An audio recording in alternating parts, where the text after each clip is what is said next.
नमस्कार मित्रों, आपका स्वागत है न्यू राइज क्लासेस पर। आशा करते हैं आप सभी लोग अच्छे होंगे। आज है 11 फरवरी और 11 फरवरी की जितनी भी महत्वपूर्ण करंट अफेयर बन सकती है, आइए उस पर चर्चा करेंगे। साथ में कुछ महत्वपूर्ण फैक्ट भी जानेंगे। जैसा कि आप लोगों को पता है, जितनी भी महत्वपूर्ण वेबसाइट्स होती हैं करंट अफेयर की, उससे करंट अफेयर निकाली जाती है। डेली के जो पेपर एनालिसिस होते हैं, उससे करंट अफेयर निकाल के आपको क्वेश्चन फॉर्म दी जाती है। इसलिए आप वीडियो को लाइक कर दीजिएगा और एक कमेंट जरूर करिएगा। आपको क्वेश्चन देंगे, उसका कमेंट करिएगा ताकि मुझे थोड़ा सा मोटिवेशन मिलेगा। आइए आगे बात करते हैं। तो यहाँ पे दिया है, हाल ही में इस्पात मंत्रालय में निदेशक के रूप में किसे नियुक्त किया गया है। यहाँ पे बताना, जो इस्पात मंत्रालय है उसमें जो है निदेशक के रूप में किसे अपॉइंट किया गया है, यहाँ पे बताना है आपको। यहाँ पे ऑप्शन दिए मेमुन आलम, राजीव राय, सोनल गोयल, अरुण सिंह। तो ये जो है मेमुन आलम को नियुक्त किया गया। ऑप्शन नंबर जो हो जाएगा ए वाला हो जाएगा। बाकी अगर प्लांट की बात करते हैं तो भिलाई स्टील प्लांट पूछा जाता है, तो ये छत्तीसगढ़ में स्थित है। राउरकेला जो है उड़ीसा में स्थित है। बोकारो जो है झारखंड में स्थित है। और दुर्गापुर जो है पश्चिम बंगाल में स्थित है। और सलेम जो है तमिलनाडु में स्थित है। ये जो है स्टील प्लांट पूछे जा सकते हैं, क्योंकि इस्पात आया है तो ये महत्वपूर्ण बन जाते हैं।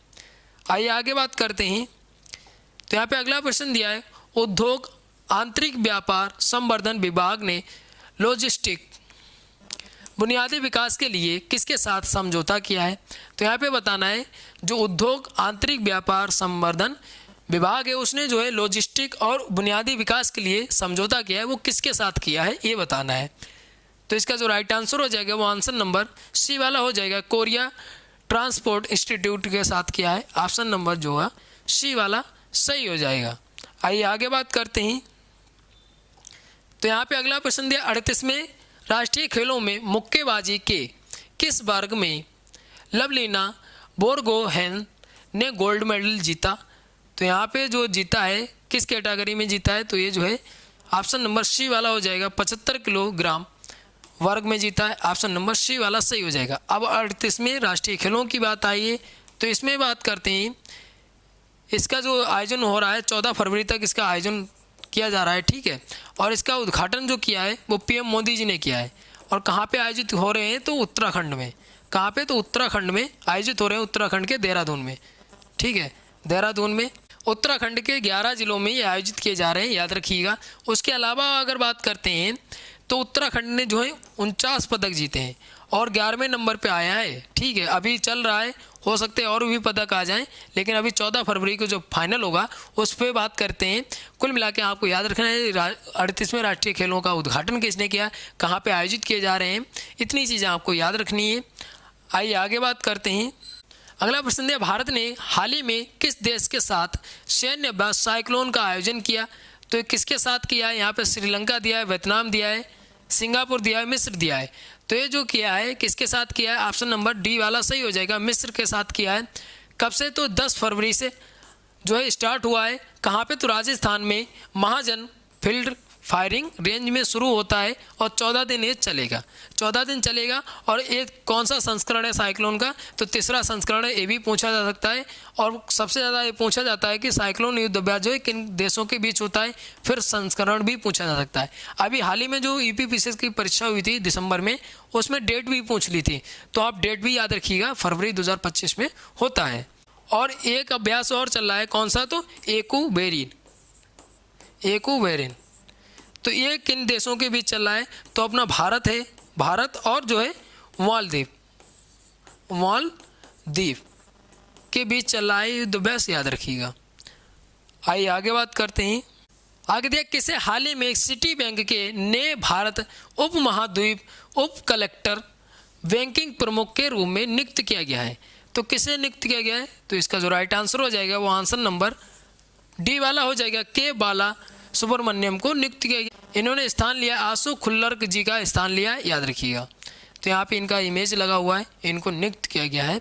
कुछ नियुक्तियाँ पूछी जा सकती हैं, जिससे राष्ट्रीय महिला आयोग जो है, राष्ट्रीय महिला आयोग, उसकी जो है नई अध्यक्ष कौन बनी है, तो उसकी नई अध्यक्ष बनी है, कौन बनी है, तो विजया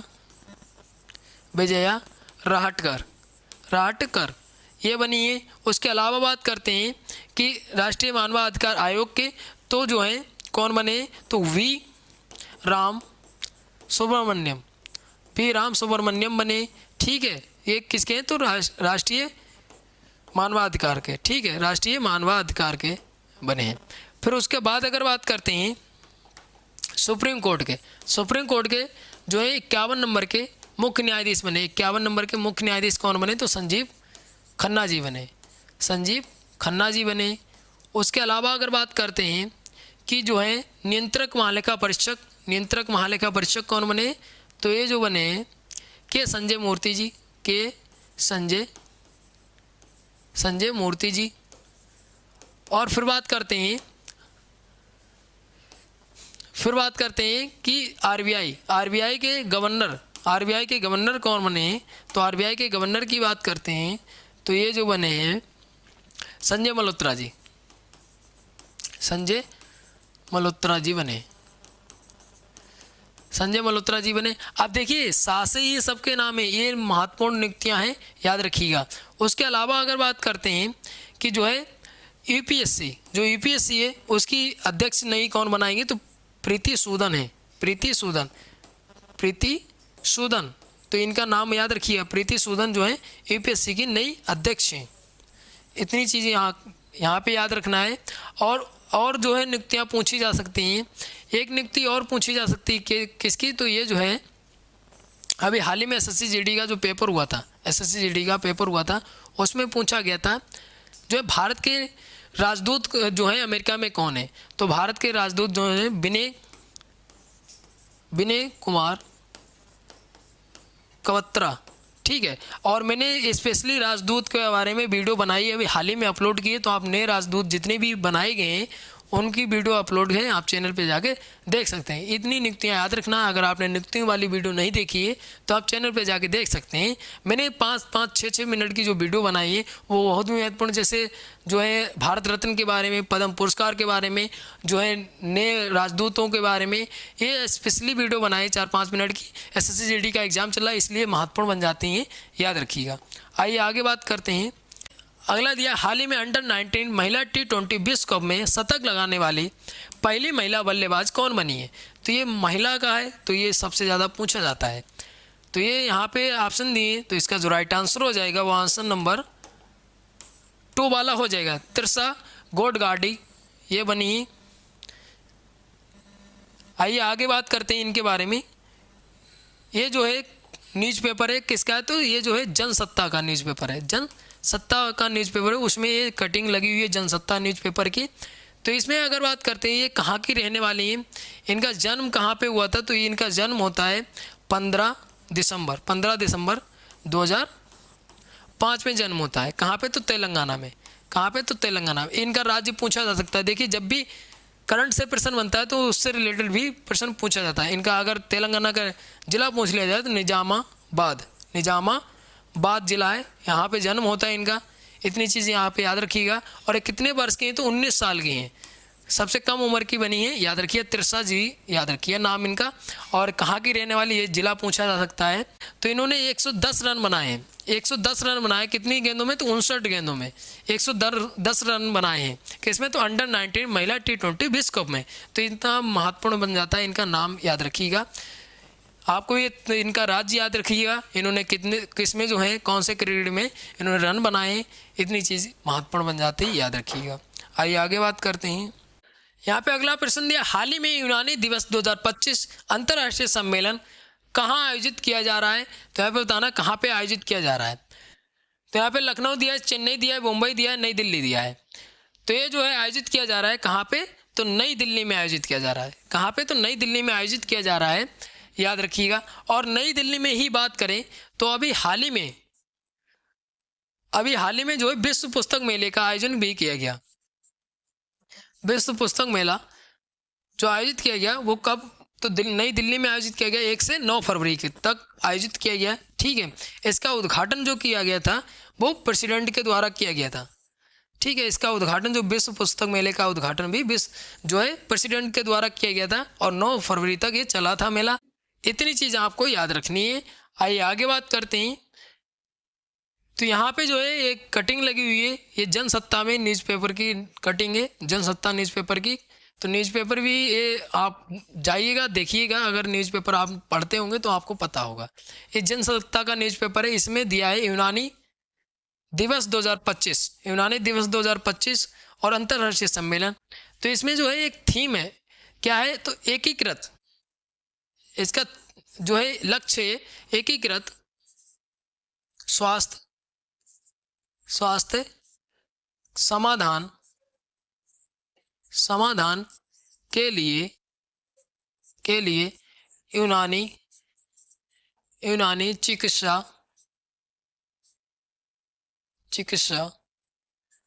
चिकित्सा में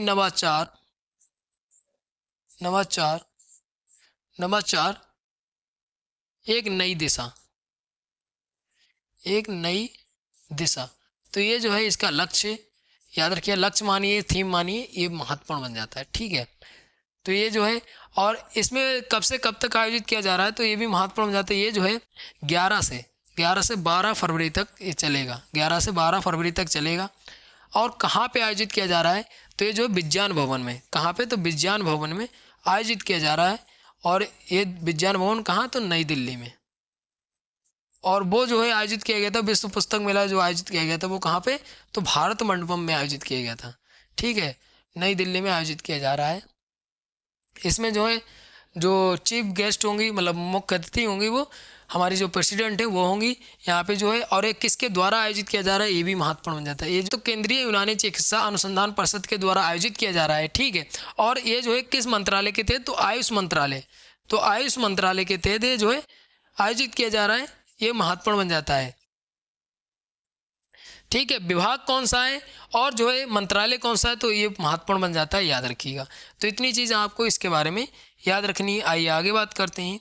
आगे दिया, हाल ही में प्रधानमंत्री मोदी जी किस देश में भारत के नए महावाणिज्य दूतावास का उद्घाटन करेंगे, तो यहाँ पे बताना है किस देश में करेंगे, ये कल करेंगे उद्घाटन, और किस देश में करेंगे ये बताना है। तो अमेरिका, चीन, न्यूजीलैंड, फ्रांस, तो ये जो है फ्रांस में करेंगे, ठीक है, फ्रांस में करेंगे। और यहाँ पे बात करते हैं अमेरिका की, तो अमेरिका का जो दूतावास खोला गया है उसका हाल ही में अभी उद्घाटन किया गया था, कहाँ पे, तो बेंगलुरु में, कहाँ पे, तो बेंगलुरु में खोला गया था, ठीक है। अब भारत जो है अमेरिका में खोलेगा नया दूतावास, ये बात की है जो हमारे विदेश मंत्री हैं जयशंकर जी, उन्होंने बात की थी, ठीक है। और चीन जो है डीप सीक के बारे में चर्चा में आया था। न्यूजीलैंड इसलिए चर्चा में आया क्योंकि न्यूजीलैंड का एक जो माउंट है तारानाकी, उसने जो है व्यक्ति का दर्जा दिया गया था। अगर आप मेरे डेली वीडियो देखते होंगे तो आपको ये पता होगा। आइए आगे बात करते हैं, इसके बारे में थोड़ा सा और चर्चा कर लेते हैं। तो ये न्यूज़पेपर है जनसत्ता की कटिंग है, ठीक है। उसमें दिया था AI जो है शिखर सम्मेलन हो रहा है, कहाँ पे, तो फ्रांस में। फ्रांस की राजधानी क्या है, पेरिस, यहाँ पे हो रहा है, ठीक है, पेरिस में हो रहा है। और यहाँ पे पेरिस में हो रहा है। उसके अलावा बात करें तो यहाँ पे जो है से अध्यक्षता भी करेंगे मोदी जी। अब यहाँ पे पूछ लिया जाएगा कि मोदी जी ने हाल ही में से अध्यक्षता किस सम्मेलन की है, से अध्यक्षता भी मोदी जी करेंगे, तो ये महत्वपूर्ण बन जाता है, ठीक है। इस सम्मेलन की मतलब AI शिखर सम्मेलन की से अध्यक्षता कौन करेंगे, अपने मोदी जी करेंगे। और जो है फ्रांस के जो प्रेसिडेंट कौन है, फ्रांस के प्रेसिडेंट ने इमैनुअल मैक्रो जी हैं, ठीक है, मैक्रो जी हैं। और यही जो है 2024 में गणतंत्र दिवस समारोह में जो थे अपने मुख्य अतिथि थे, और इस बार जो है इंडोनेशिया के प्रेसिडेंट थे। कुल मिला के आपको याद रखना है AI जो शिखर सम्मेलन होगा वो पेरिस में हो रहा है, और पेरिस में जो फ्रांस की राजधानी है, और से अध्यक्षता जो अपने हैं मोदी जी कर रहे हैं। इसके अलावा बात करते हैं कहाँ पे जो है अपना नया दूतावास जो है उद्घाटन करेंगे, तो मार्सेल एक सिटी है, कहाँ पे, तो मार्सेल, तो यहाँ पे जो है उद्घाटन करेंगे। और इसके बाद अगर बात करते हैं तो ये फ्रांस की यात्रा करने के बाद मोदी जी कहाँ जाएंगे, अमेरिका जाएंगे, ठीक है, अमेरिका जाएंगे। तो इतनी चीज़ें आपको इसके बारे में याद रखना है। आपको ये शिखर सम्मेलन पूछा जा सकता है, तो कहाँ पे होगा, फ्रांस में हो रहा है, पेरिस में, और से अध्यक्षता मोदी जी करेंगे। और यहीं पे जो है अपना भारत का नया दूतावास भी उद्घाटन करेंगे। याद रखिए मार्सेले एक शहर है वहीं पर। आइए आगे बात करते हैं।